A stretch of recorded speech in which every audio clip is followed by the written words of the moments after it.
नमस्कार दोस्तों, bloody vibes के आज के इस हैरान कर देने वाले बहुत ही ज़्यादा खौफनाक से अनोखे एपिसोड में हम लोग आप लोगों के सामने लेकर आ गए हैं गुजरात के एक डॉक्टर के साथ घटी हुई ऐसी खतरनाक भूतिया घटना की कहानी जिसे सुनकर आप लोग कांप उठेंगे। आइए जिया की ज़ुबानी जानते हैं कि ये घटना कब, किसके साथ, कहाँ पर, डिटेल में कैसे घटी थी। ये जो घटना घटी थी ना, सिर्फ डॉक्टर के साथ नहीं घटी थी, बल्कि उनके साथ काम करने वाले उनके नर्स, वहाँ के जो वॉचमैन था वो, और जो उस टाइम पे पेशेंट लोग मौजूद थे उस टाइम पे, उन सब के साथ वो घटना घटी थी। और इतने खौफनाक लेवल तक घटी थी कि वो हॉस्पिटल फाइनली बंद करना पड़ा। कुछ इतना बुरा उस हॉस्पिटल में हो गया था। ये बात आज से काफ़ी साल पहले की है, यानी कि तुम यही 1992 के करीब जा सकते हो, इतने साल पहले की वो घटना है। वो टाइम पे क्या था, गुजरात के एक छोटे से गांव में एक जितेंद्र नाम के डॉक्टर हुआ करते थे, जो बाहर कोई शहर से पढ़ाई करके उन्होंने डॉक्टरी की डिग्री किया था। लेकिन उनकी ना ज़िंदगी में एक ही उनकी प्रॉब्लम थी। उनको हमेशा से लगता था कि हमारे गांव में लोग इतने बीमार रहते हैं, इतने गरीब लोग हैं, उनका इलाज अच्छे से नहीं हो पाता है। जबकि जो मेरी दादी थी, उनकी भी मृत्यु इसीलिए हुई क्योंकि उनका इलाज अच्छे से नहीं हो पाया था।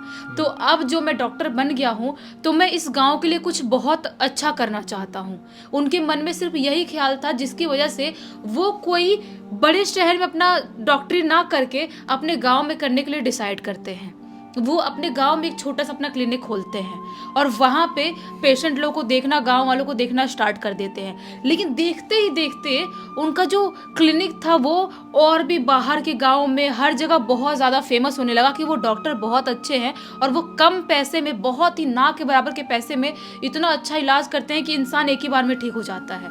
तो उनकी पॉपुलैरिटी बढ़ी, तो बहुत आसपास के गाँव वाले लोग भी उनके पास आने लगे, जिसकी वजह से जो उनका छोटा सा क्लिनिक था उसको उन्होंने बढ़ा के अभी बहुत बड़ा एक हॉस्पिटल में कन्वर्ट कर दिया। अच्छा खासा बड़ा हॉस्पिटल, वहाँ पे आसपास में ज़मीन लेके बड़ा हॉस्पिटल बनवा लिया। उसके बाद से उनके हॉस्पिटल में ना एडमिट भी होने लगे थे लोग, जो ज़्यादा सीरियस क्रिटिकल कंडीशन में है वो एडमिट होता था और उनका वो ट्रीटमेंट किया करते थे। और एक दो बाहर से भी डॉक्टर उन्होंने बुलाना स्टार्ट कर दिए थे, लेकिन जो वो डॉक्टर थे वो सिर्फ दिन के टाइम में आया करते थे। और जो अपने डॉक्टर जितेंद्र थे वो रात के टाइम में पेशेंट को देखते थे और दिन में कभी कभी आते थे, नहीं आते थे। दिन में दूसरे डॉक्टर को हैंडल करने के लिए दिया था। ऐसे ही उनकी ज़िंदगी में सब कुछ चल रहा था। उनके हॉस्पिटल में अच्छे खासे 15-16 पेशेंट थे जो एडमिट थे उस टाइम पे। और उन्होंने जो हॉस्पिटल बड़ा वाला बनाया था उसके बाजू में ही, ये 92 के आखिरी टाइम का वक्त होगा ये, उसके बाजू में ही थोड़े बहुत और रूम्स बनाना स्टार्ट कर दिए थे, जहाँ पे थोड़े बहुत और पेशेंट को ट्रांसफ़र कर सकते हैं और बीमार लोग आएंगे तो उनका भी इलाज कर सकते हैं इसके लिए। तो उनकी ज़िंदगी में ऐसे सब कुछ अच्छा चल रहा था। एक दिन रात के टाइम में क्या होता है, ऐसे ही आए हुए थे अपने पेशेंट लोगों को देखने के लिए, क्योंकि रात के टाइम में वो अपने पेशेंट खुद ही देखा करते थे। तो क्या होता है, वो एक पेशेंट को देख रहे थे आगे वाले एरिया के साइड में, जहाँ पे पुराना वाला हॉस्पिटल था उस साइड में देख रहे थे। लेकिन तभी जो नया नया हॉस्पिटल बना था उस साइड से किसी के बहुत ज़ोर से रात के तकरीबन 1 बजे करीब चीखने की आवाज़ सुनाई देती है, बहुत ज़ोर से। अब इतनी लाउडली, इतनी ज़ोर से वो चीखने की आवाज़ थी कि वो जो थे, वो उनके साथ कंपाउंडर था वो और जो नर्स थी, वो सब लोग भागते हुए जो चीखने की आवाज़ आई थी उस दिशा में जाते हैं। भागते भागते जाते हैं तो क्या पाते हैं कि ये हमारे जो हॉस्पिटल का एंड वाला हिस्सा है, वहाँ पे हमारी एक नर्स खड़ी है जिसका नाम सीमा है, और वो बहुत ज़ोर से चिल्ला चिल्ला के रो रही है और बहुत चीख रही है। डॉक्टर साहब जाते हैं, बोलते क्या हुआ, तुम इतना चिल्ला क्यों रही हो, रो क्यों रही हो, क्या दिक्कत है, बताओ तो सही। बोलती नहीं डॉक्टर साहब मुझे बचा लो, मैं नहीं बच पाऊंगी, डॉक्टर साहब मुझे बचा लो, मुझे बहुत डर लग रहा है, मुझे बचा लो। डॉक्टर साहब बोलते क्या हो गया, बताओ तो सही, बताओगे तब तो बचाऊंगा, क्या हो गया है तुमको। बोलती है डॉक्टर साहब आप वो जो 91 नंबर बेड है वो पेशेंट को देखो, वो वहाँ पे कुछ बहुत गड़बड़ है, अब जाओ, मुझे बहुत डर लग रहा है। बोलते क्या हुआ, कौन सा पेशेंट, वो जो तकरीबन 7-8 महीने से कोमा में है। तो वो बोलती है कि हाँ वही पेशेंट। तो डॉक्टर साहब बोलते हैं कि क्या हुआ उस पेशेंट को, चलो देखते हैं भला क्या हो गया, तुम चिल्ला क्यों, इस पर चिल्लाने वाली क्या बात हो गई, होश में आ गया है क्या। वो बोलती नहीं आप जाओ, मैं नहीं जाऊँगी। बोलते चलो तो सही, क्या हुआ क्या है। वो नहीं जाती है। तो जो डॉक्टर साहब थे वो अपने दूसरे कंपाउंडर को और दूसरे नर्स के साथ 91 नंबर जो पेशेंट था, जो कोमा में था इतने महीनों से, उसके पास जाते हैं। तो वहाँ पर क्या पाते हैं कि वो पेशेंट अभी भी कोमा में वैसे ही बेड पे बेसुध अवस्था में पड़ा हुआ है, उसको कोई भी दिक्कत, कोई भी प्रॉब्लम नहीं है। तो वो आते हैं, बोलते क्या हुआ, आप इतना चिल्ला क्यों रही थी, आप थक गई हो क्या? तो बोलती है नर्स, जो सीमा नाम की नर्स थी वो, कि नहीं नहीं मैं नहीं थकी हूँ। तो क्या प्रॉब्लम है, क्यों चिल्ला रही थी? वो बोलती है डॉक्टर साहब आप नहीं समझ सकते, मैं आपको बोलूँगी तो भी आपको यकीन नहीं होगा, वो जो कोमा में है पेशेंट, वो उठ के बैठ गया था और अजीब तरह से मुझे देख रहा था। ये बोलती है क्या बात कर रही हो तुम, वो इतने महीनों से कोमा में, उसके बाद वो हिला डुला तक नहीं आज के बाद उतने टाइम से, और तुम बोल रही हो उठ के तुमको बैठ के देख रहा था और वापस से कोमा में चला गया, ऐसे कैसे पॉसिबल है? तो बोलती नहीं नहीं आप समझ नहीं रहे हो, बहुत चिल्ला चिल्ला कर रोने लगती है। तो डॉक्टर साहब बोलते हैं एक काम करिए, आप अपने घर जाइए, आप बहुत ज़्यादा थक गई हैं, आप अपने घर जाइए, जो बाकी नर्स हैं वो लोग और बाकी लोग संभाल लेंगे, मैं हूँ यहाँ पर संभालने के लिए, आपकी ज़्यादा थकान हो गई, आप घर जाओ आराम करो तो आपको थोड़ा ठीक लगेगा। तो नर्स भी बोलती है हाँ हाँ ठीक है मैं घर चले जाती हूँ। वो घर जाने के लिए निकल जाती है। तो उसके बाद ये सब जो भी तामझाम हुआ था, चिल्लाना चिल्लाट सब कुछ, वो बाकी पेशेंट लोग को जाकर समझाते हैं, बोलते हैं अरे कुछ प्रॉब्लम नहीं है, वो चूहा देख ली थी नर्स ने इसलिए चिल्ला रही थी, लोग ऐसे हैंडल कर लेते संभाल के। लेकिन जैसे ही रात के 2 बजते हैं, डॉट रात के 2 बजते हैं, वैसे ही उनके हॉस्पिटल के पीछे वाले एरिया से किसी के बहुत ज़ोर ज़ोर से हंसने की आवाज़ सुनाई देने लगती है, बहुत ज़ोर ज़ोर से, जैसे कि एक मशीन हो ना, मशीन के अंदर से हंसने की आवाज़ आ रही हो। अजीब सी आवाज़ थी वो, बहुत ही अजीब सी। ये समझ नहीं पाते कि ये कौन सी हंसने की आवाज़ है, कोई इंसान ऐसे कैसे हंस सकता है। वो अपने कंपाउंडर और दूसरे नर्स को बोलते हैं कि ये किसकी हंसने की आवाज़ है, बहुत ही वियर्ड और बहुत ही लाउड है, इतना लाउड है कि पूरे गांव में आवाज़ जा रही होगी, ये कौन ऐसे बुरी तरह से हंस रहा है। वो लोग बोलते हैं पता नहीं डॉक्टर साहब, डर बहुत लग रहा है, ये कहाँ से आवाज़ है, हमको समझ में नहीं आ रहा है। तो डॉक्टर जितेंद्र बोलते हैं काम करते अपन चलते हैं, देखते हैं कहाँ से आवाज़ आ रही है हंसने की। ये अपने बाकी लेके अपने कंपाउंडर नर्स लोग को जहाँ से आवाज़ आ रही थी उस दिशा को फॉलो करते हुए उधर जाने लगते हैं। जाते हैं, पूरा हॉस्पिटल बिल्कुल सुनसान पड़ा हुआ है, जो पेशेंट है बेड पे, दूसरे बेड पे, वो चुपचाप डर के मारे बैठे हुए हैं, जैसा कि उनको भी बहुत डर लग रहा है हंसने की आवाज़ की वजह से। जो भी था ना, हॉस्पिटल का माहौल अभी बिल्कुल अलग चेंज सा हो गया था। लेकिन ये लोग उस आवाज़ को फॉलो करते करते करते हॉस्पिटल के एकदम पीछे वाले हिस्से में पहुंचते हैं, जहाँ पे बेड नंबर 91 वाला पेशेंट, कोमा वाला पेशेंट था। उस एरिया से पहुंचते तो वहां से आवाज़ ज़ोर ज़ोर से आ रही थी। वो समझ नहीं पाते कि यहाँ से कैसे ऐसी आवाज़ आ रही है। और जैसे ही वो रूम में पहुंचते हैं जहाँ पे 91 नंबर पेशेंट था कोमा वाला, वहाँ पे पहुंचते ही वो देखते हैं तो क्या पाते हैं, वो पेशेंट उठ के अपने बेड पे बैठ चुका है और ऐसे अपने चद्दर को पकड़ा हुआ है और ऐसे ऐसे ऐसे ज़ोर ज़ोर से, बहुत ज़ोरों से हिल रहा है, बहुत ही ज़ोर ज़ोर से, और बहुत ही वियर्ड तरह से हंस रहा है, बहुत ही वियर्ड तरह से, जैसा कि वो हंस हंस के अपना गला फाड़ डाला हो, इतने ज़ोर ज़ोर से वो हंस रहा है। और जो उसकी हंसने की आवाज़ थी इतनी ज़्यादा लाउड हो गई थी अब कि इनको लग रहा था हमारे कान से लिटरली खून निकलने वाला है, इतनी ज़्यादा लाउड आवाज़ हो गई थी।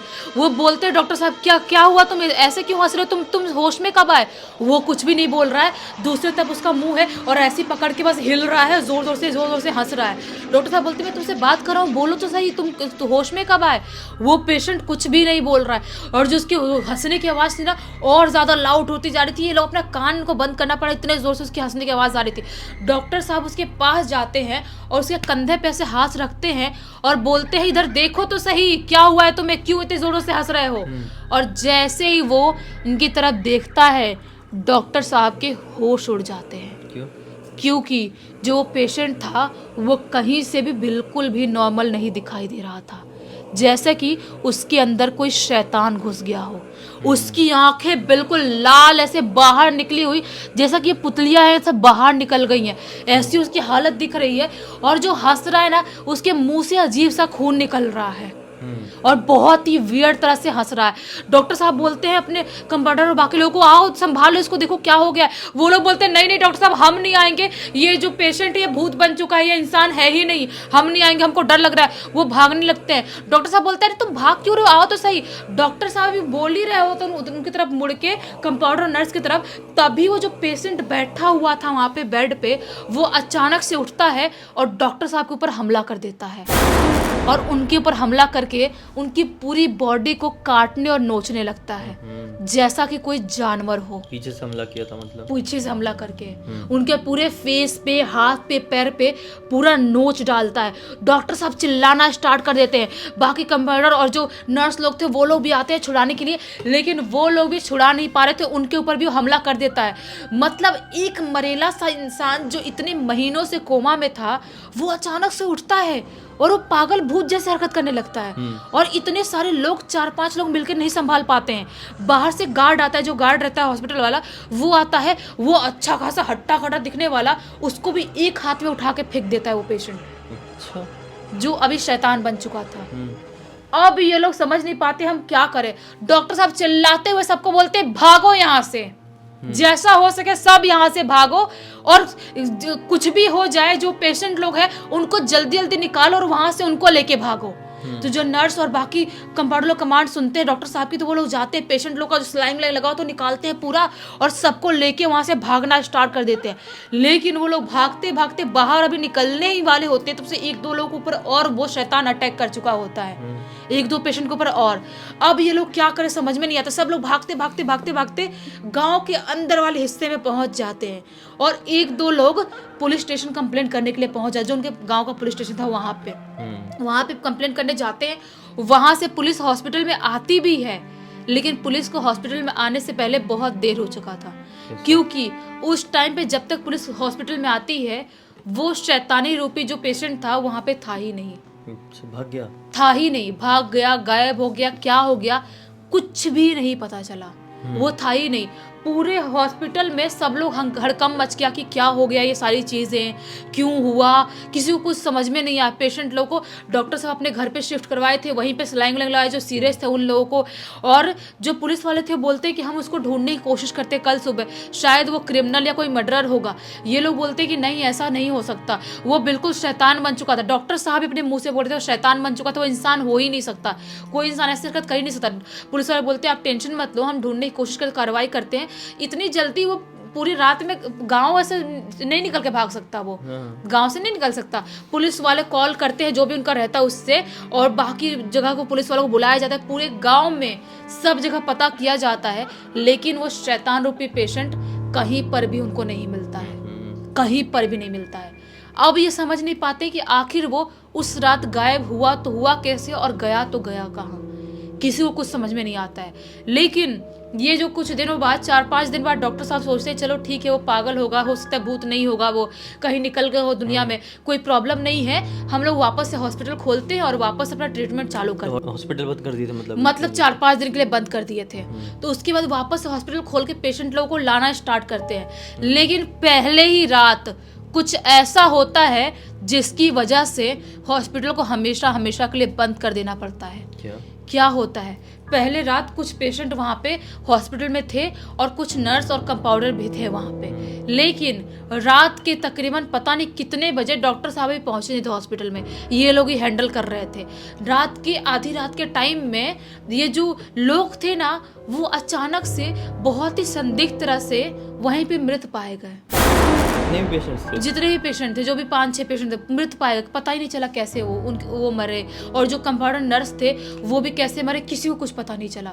लेकिन जो गार्ड था ना, वो डॉक्टर साहब को जो बताता है ना, वो बहुत ही ज्यादा क्रीपी था। वो क्या बताता है कि मुझे चिल्लाने की आवाज़ सुनाई दी थी और मैं हॉस्पिटल के अंदर तरफ गया तो मैंने क्या पाया कि कोई बहुत ही ज़्यादा राक्षस जैसा अजीब सा दिखने वाला कुछ है और बाकी सबके ऊपर अटैक कर रहा है और सबको मार रहा है। शेप शिफ्टर की तरह एक तरीके से। हाँ, वो अजीब से रूप में आया था और सबको मार रहा था, और मैं अपनी जान बचा के भागा और आपको आपके घर बताने के लिए आया। डॉक्टर साहब को ऐसा गार्ड बताता है।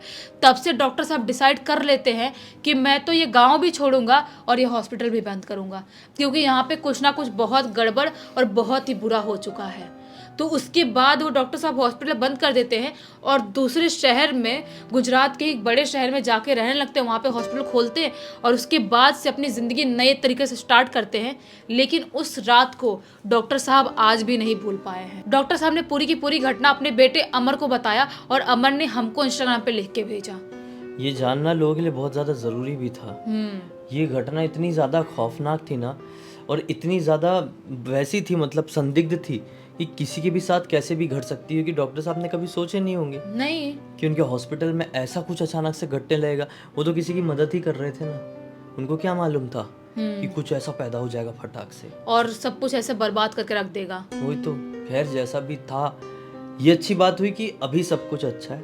उम्मीद करते हैं कि आगे भी सब कुछ अच्छा रहेगा।